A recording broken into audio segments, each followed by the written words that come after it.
राज्यात भाजपसह महायुतीला प्रचंड बहुमत मिळालं. यामुळे भाजपची एकहाती सत्ता मजबूत झाली आणि सोलापूर जिल्ह्यात मोहिते पाटील कुटुंबियांची राजकीय कोंडी झाली. खास करून भाजपचे आमदार रणजितसिंह मोहिते पाटील यांच्या राजकीय भवितव्यावर प्रश्नचिन्ह उपस्थित झाले आहेत.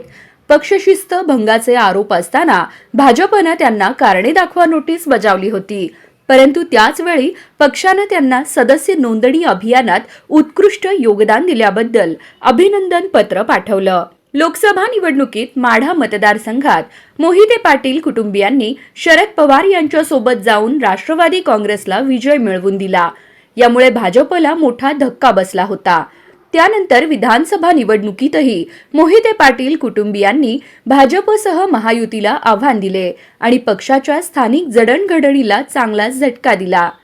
राजकीय समीकरणांमध्ये चढ उतार झाल्यामुळे भाजपनं सोलापूर जिल्ह्यात मोहिते पाटील कुटुंबाच्या विरोधात विरोधकांसोबत बळ वाढवण्याची तयारी केली.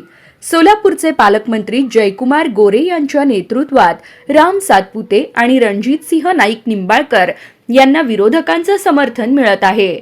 मोहिते पाटील कुटुंबाच्या विरोधात प्रचंड दबाव निर्माण करण्याची योजना आखली जात आहे. याच दरम्यान आमदार रणजितसिंह मोहिते पाटील यांनी भाजपने पाठवलेल्या कारणे दाखवा नोटिसीला संयमानं उत्तर दिलं. त्यांना पक्षाच्या सदस्य नोंदणी अभियानात सक्रिय सहभाग दिल्यामुळे प्रदेशाध्यक्ष चंद्रशेखर बावनकुळे यांनी त्यांना अभिनंदनपर पत्र पाठवलं. यावरून भाजप मोहिते पाटलांवर नाराज की नाही हे अद्याप स्पष्ट नाही. कदाचित आगामी स्थानिक स्वराज्य संस्थांच्या निवडणुकीत मोहिते पाटलांचा वापर करता येईल या उद्देशानं भाजप मोहिते पाटलांवर कारवाई करत नाहीये की काय अशी चर्चा आहे. कारण स्थानिक स्वराज्य संस्थेसह जिल्ह्यात मोहिते पाटलांना मानणारा वर्ग आहे. याचा फायदा भाजपला होऊ शकतो.